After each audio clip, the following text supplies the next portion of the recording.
This video is a massive confession. My parents watch this is so cringy. But I've been on YouTube for a year and 9 months, monetized for a year, over 100 videos on my channel, all about RP and sport and stuff like that. This is all about telling you how much it's cost me, how much I've made, how much effort has gone into it, and the things that I wish I knew about YouTube before I got started. Now, before I get into the real juicy stuff, everybody is here to see how much I've made and how much it's cost. But firstly, a little bit of a backstory. I'm a blind creator, and I think the thing that it is easy to forget about what I do is that I don't do what I do without help. So I've had a couple of editors. I'm working with a fabulous lady called Claudia at the moment. She's always telling me to be more high energy, and hopefully I'm gonna get some of that across to you now. I love YouTube, I love what I do, but it's not always been like that for me. I'm gonna take you back to the start of my journey. I wanted my YouTube to be a faceless channel because I didn't like being on camera like I am now. That changed with my first couple of RP videos, and although they're great, and I have left on my channel, so you can go back and look at them and see the difference between this one today and the first ones I did. It's been a massive learning curve for me. YouTube hasn't been kind, but I think I was looking at YouTube in the wrong way. So if we're looking at the money I've spent versus the money I've made, it's not good. It really isn't good. And I've had loads of conversations with my wife about, isn't it time to give up on it now? It's not really doing what we thought it was gonna do. I want it to be a viral success, everyone wants that. But my channel was never gonna be that. It's gonna be a slow grind, and I thought maybe a year and it'd be paying for itself. I'm a year monetized and I've not yet made £100. In a year, I've made £72.50. That's the money that is being paid back to me. The really depressing thing is that you have to make at least £60 for YouTube to send you any money. So I've actually only got £60 from my channel. I'm waiting for the rest of it to build up to 120, so I get my next £60. So technically, I've had £60 out of my channel in a year. Now, what I want you to think about is the cost of YouTube for a blind creator like me. So, big thing is that we need somebody to film everything. So filming me now, I can't set a camera up, so I need someone to do that. Filming me out in the wild doing triathlon, walking through Norwich, doing all of the cool stuff that I've done, that's all videoed by somebody else. So I'm paying for someone else's time, I'm paying for their expertise, I'm paying for their equipment. I haven't bought it, but you get the drift. I've bought stuff for myself, microphones, props, locations I had to pay for, studio space. All of these things are things that you don't really think about. I guess if we break it down into filming, editing, and then getting the thumbnails, getting the descriptions, getting all of this stuff done, it's probably gonna be costing about £100 minimum, £100 to £120 per video. If you look at the other end of my really expensive videos where I've had someone film me at a race, for example, so like a series of B-roll footages that make up the nice videos that I have, that can be £300, £400, £500 a time. So those videos, we're kind of thinking, oh, it's like £500, £600, £700 to make that video. It makes me wince just thinking about it. So when you look at 125 videos, all ranging between £100 and say £500, that's a lot of money.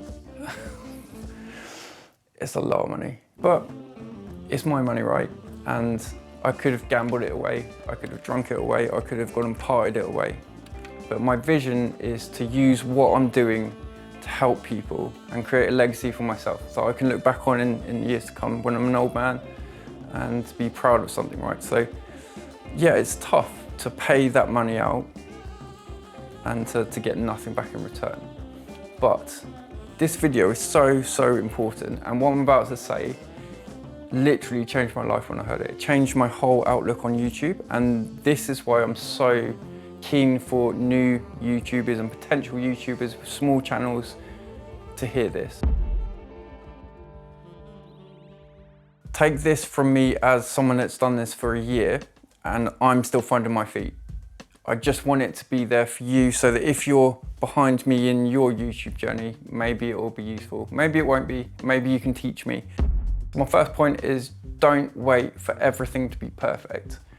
I spent so much time waiting for everything to be good and to feel like it was the perfect shot, the perfect video. Yes, it's important, but there's so much more to look at. The thumbnail, the title, description. If you don't have that, it doesn't matter what your video looks like. So don't wait to be perfect, just get the video shot and get it out there.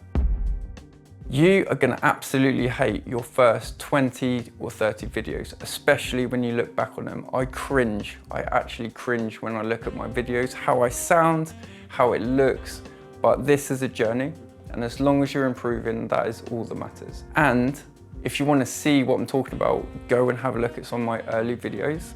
They're cringy, but it shows the journey. And that's why I don't take them down. I won't remove them because I want people like you that are watching this right now to go, I'm gonna go and see what he was looking like a year ago. And hopefully that will just give you a bit of an indication of if you stick to the process and keep trying to improve, it will get better. And when I look back at this in a year's time, I'm gonna be cringing still, but I'm better than I was a year ago. This comes from my personal training background. Consistency is way more important than quality. Now, if you can put consistent quality out there, obviously that's going to be amazing. But initially, just be consistent. You need to tell YouTube and the algorithm and your fans, however big or small your channel is, that you're doing this consistently. That's going to build an audience, it's going to build support, and that is something that I'm working massively on in my second year. This next point comes from my own perspective as a disabled content creator. You will struggle with confidence and you will think that your message, your videos are not as good as everyone else's. It's not as polished. It can't be as good as the famous YouTubers. But what I'm going to tell you is that your voice matters. What you have to say matters more than what your video looks like, how good the production is. It's your message, it's your vulnerability, and it's that is the most important thing. So as a blind creator, that's my advice to other creators that have a disability. Your voice is way more powerful than you can ever imagine. So to bring this almost to a close, if I'd waited and if I was still thinking I'm not perfect, I'm not good, I wouldn't be where I am today. And that's not to say that I'm anywhere special, but I'm a year on my journey and I feel like things are starting to happen, things are starting to click, and I'm gonna keep going. And I've got to keep going because I haven't hit the right people yet. But when my videos find the right audience, I know it's gonna be there. So don't wait, otherwise you'll get a year down the line and wish that you started a year before. So during the filming of this video, Claudia pointed out that I have still not told you how much I've spent. And again, it's maybe me just trying to avoid it, but here goes. So we know that I've made £60, £72 so far, but I've only got 60. In terms of how much I've spent, probably, and this is last year, so this is the monetized figure, it's somewhere around about £15,000. It's there, there's no running away from it. That's what I've put into this project. Of my own money, done. Do I regret it? No, not at all. Could it have been spent on other stuff? Like 100% it could. And that's why I never tell people, right? Because you can get beaten around the head by it. But you could have invested that. I could have invested that in property or in the stock market or just in the savings account. But I could also have lost that money. I could have got scammed out of that money. I could have spent it having great times at nightclubs in Norwich. You couldn't because there's not many nightclubs in Norwich. You get the idea, right? It's a lot of money. I've spent a lot of money and I've made very little.